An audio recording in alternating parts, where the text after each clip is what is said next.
trust in us and we'll be champions. Assalamualaikum warahmatullahi wabarakatuh. Waalaikumsalam warahmatullahi wabarakatuh. Bagaimana anak-anak kabarnya? Alhamdulillah. Luar biasa. Allahu Akbar. Alhamdulillah pada pagi ini kita bisa bertemu lagi untuk melanjutkan pelajaran kita. Dan pada kali ini, coba saya tanya dulu, ada yang tidak datang? Nihil. Alhamdulillah, mudah-mudahan kita semua dalam pertemuan ini mendapatkan ilmu yang bermanfaat dan barokah. Tapi sebelumnya mari kita bersama-sama kita mulai pertemuan dengan berdoa mulai.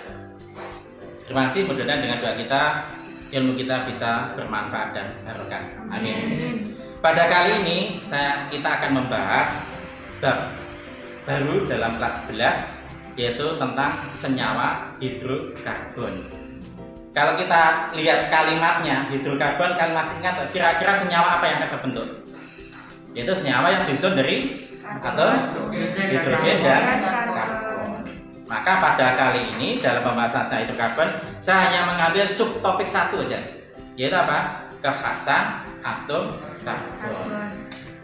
Tapi sebelum masuk pada bab ini, saya masih ingin menggali dari kalian pelajaran pada tahun sebelumnya, yaitu berkaitan dengan konfigurasi elektron dan juga ikatan kimia. Kenapa? Nanti kita akan pakai dalam bab ini. Ingat, atom karbon nomor atomnya berapa? 6. Atom hidrogen 1. Saya minta tolong Rizal maju dibuat konfigurasi atom karbon C6.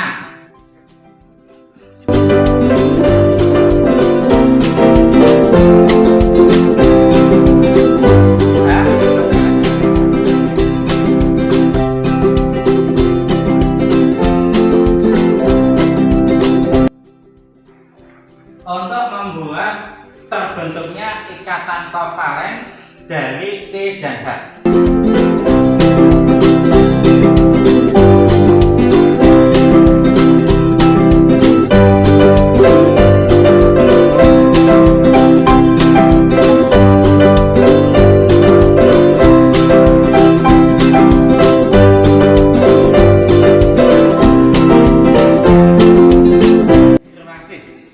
Alhamdulillah ternyata kalian masih ingat pelajaran sebelumnya, sehingga bisa kita lanjutkan pada bab ini. Saya akan jelaskan. Kalau kita lihat di sini dalam pembentukan CH4,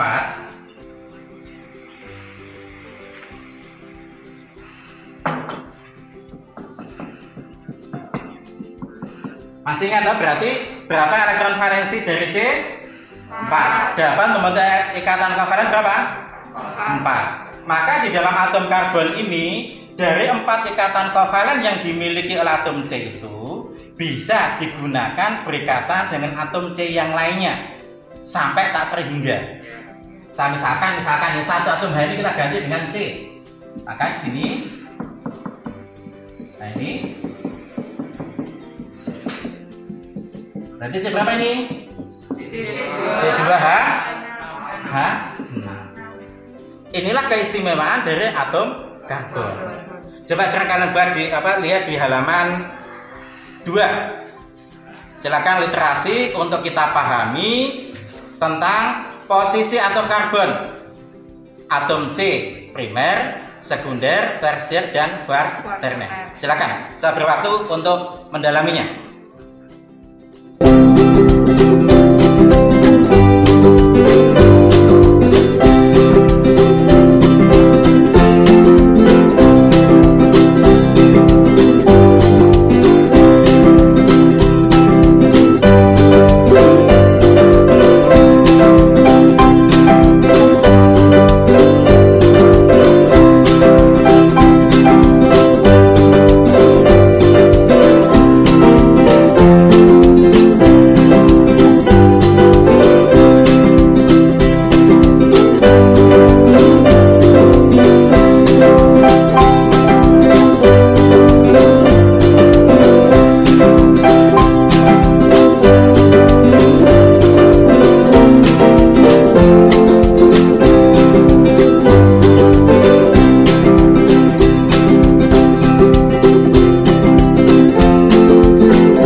yang masuk pada atom C primer itu apa? Mengikat satu atom C yang lain. Mengikat satu atom C yang lain. Kalau yang sekunder, Mengikat dua atom. dua atom C lainnya. Tersier, 3 atom. mengikat 3 atom C. Dan kuarterner, 4. mengikat 4 atom C yang lainnya.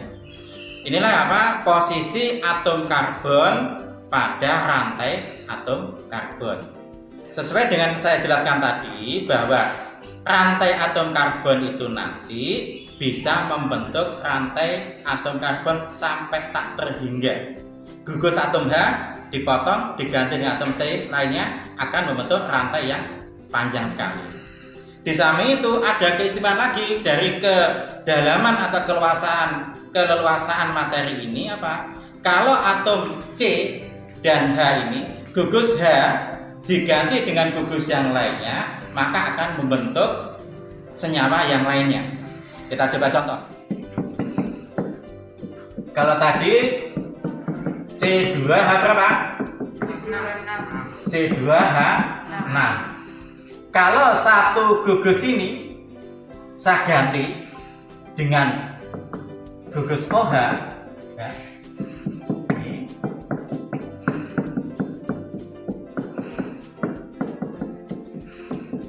Maka akan membentuk apa ini kalau gugus OH? Masih ingat? C2H5OH. Itu yang disebut apa? Etanol atau dalam masuk golongan alkohol. Ini keluasaan dari hidrokarbon. Atau lagi saya juga gugus H diganti lagi dengan gugus yang lainnya. Nah ini. Coba kalau ini rumusnya apa? C2 H berapa ya? H3 atau kita kumpulkan aja CH3 COOH CH3 COOH. Kalau kita lihat dari referensi, ini masuk golongan apa? Asam karboksilat. Inilah keleluasaan di dalam materi senyawa hidrokarbon. Satu atom H diganti dalam gugus yang lainnya akan membentuk senyawa yang lainnya atau golongan yang lainnya. Jadi kalau ganti OH membentuk alkohol, ganti COOH atau O dan OH maka akan membentuk asam karboksilat. Itu merupakan keistimewaan di dalam senyawa hidrokarbon. Apa yang saya sampaikan tadi, kalau kita dalam referensi buku, kira-kira apa yang bisa kita ambil hikmahnya? Ikatan antar atom C dengan C yang lainnya dalam kehidupan kita sehari-hari. Coba Jihan, dicoba dijawabin. Dalam senyawa hidrokarbon terbentuknya melalui ikatan kovalen, di mana dalam ikatan kovalen terjadi serah terima elektron sehingga dapat membentuk rantai karbon tak terhingga. Ini kita bisa ambil hikmahnya kalau kita bisa bekerja sama dengan sesama dengan saling membantu, maka kehidupan kita di masyarakat menjadi keharmonisan. Atau hikmah yang kita bisa ambil dalam pelajaran ikatan kimia ini pada senyawa hidrokarbon ini, di mana atom C1 dengan C yang bisa bekerja sama membentuk rantai yang panjang.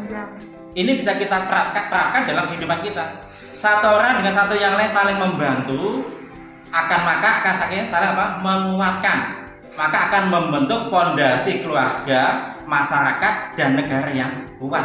Asalkan satu dengan yang lain adalah saling membantu, saling menguatkan, tidak saling melemahkan. Bahkan kalau bisa saling menambahkan. Ini kalau hikmah yang bisa kita ambil dari pelajaran hidrokarbon ini. Tapi jika saya ingin mendapatkan informasi dari kalian, dari literatur yang kalian baca, kira-kira dalam kehidupan di sekitar kita tuh apa manfaat yang bisa diambil dari pelajaran hidrokarbon ini? Atau contoh apa senyawa hidrokarbon yang bisa kita ambil manfaatnya di sekitar kita? Coba saya minta pada Sandi untuk memberikan penjelasan. adalah kotoran kerbau dan sampah organik sebagai sumber energi alternatif. Saat ini Indonesia telah melirik sumber energi alternatif, yaitu kotoran kerbau dan sampah organik. Sampah organik sisa-sisa kotoran sayuran dan kotoran kerbau mengandung gas metana atau CH4. Sisanya adalah karbon dioksida dan amonia. Gas metana ini dapat dipakai sebagai sumber energi alternatif pengganti dari kompor gas. Gas alternatif dari bahan organik tersebut dinamakan biogas. Terima kasih dari jawaban dari Sandi bisa kita pahami bahwa senyawa hidrokarbon itu bisa dihasilkan dari kotoran hewan yang nanti menjadi bahan alternatif pengganti dari gas. Ini kalau kita bisa kelola dengan sebaik-baiknya, kotoran yang dimana di daerah kita banyak peternak sapi, kotoran sapi bisa kita manfaatkan, kita olah dalam proses pembusukan kotoran itu kan menghasilkan gas apa tadi? Gas metana. Dan gas metana itu bisa kita manfaatkan sebagai apa?